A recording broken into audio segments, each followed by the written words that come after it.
Hello everyone, আসসালামু আলাইকুম। আপনাদেরকে আজকে এমন একটি ঘটনা দেখাবো। প্রচণ্ড গরমে দেখছেন আমি ঘেমে গেছি।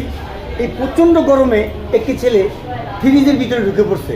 তাহলে বুঝতেছেন কেমন গরম লাগছে। চলুন আর কথা না বাড়িয়ে আমি আপনাদেরকে দেখানোর চেষ্টা করি, চলুন।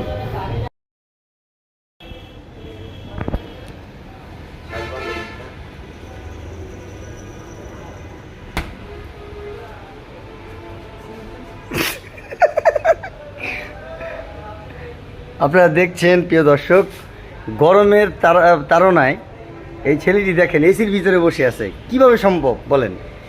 এই তুমি কি করতেছো? আমি এসির তলে বসে বাতাস খাচ্ছি। না, তুমি এই যে এসির মানে ফ্রিজের ভিতরে কিভাবে ঢুকলা? মানে কি, মানে তোমার কি লাগতেছে বলো? গরম লাগছে। হ্যাঁ, এই যে ঠান্ডা এসি চলতেছে, মানে ফ্রিজ চলতেছে, তুমি এখানে কেমনে ঢুকলা? আমার তো মাথায় ধরে না। আবার আটকায় বসে আছো দেখতেছি। তোমার কি নিঃশ্বাস নিতে কষ্ট হয় না? তোমার কি নিঃশ্বাস নিতে কষ্ট হয় না? না, হ্যাঁ, ভিতরে ঠান্ডা আছে। আপনারা দেখতেই পাচ্ছেন প্রিয় দর্শক, এই যে দেখেন ঠান্ডা এসির ঠান্ডা, একদম কুল, একদম ঠান্ডার মাঝে এই ছেলেটি এতক্ষণ বসেছিল। যাই হোক, আমি ওকে দেখানোর চেষ্টা করেছি আপনাদেরকে কি তোমার বাইরে অনেক গরম না?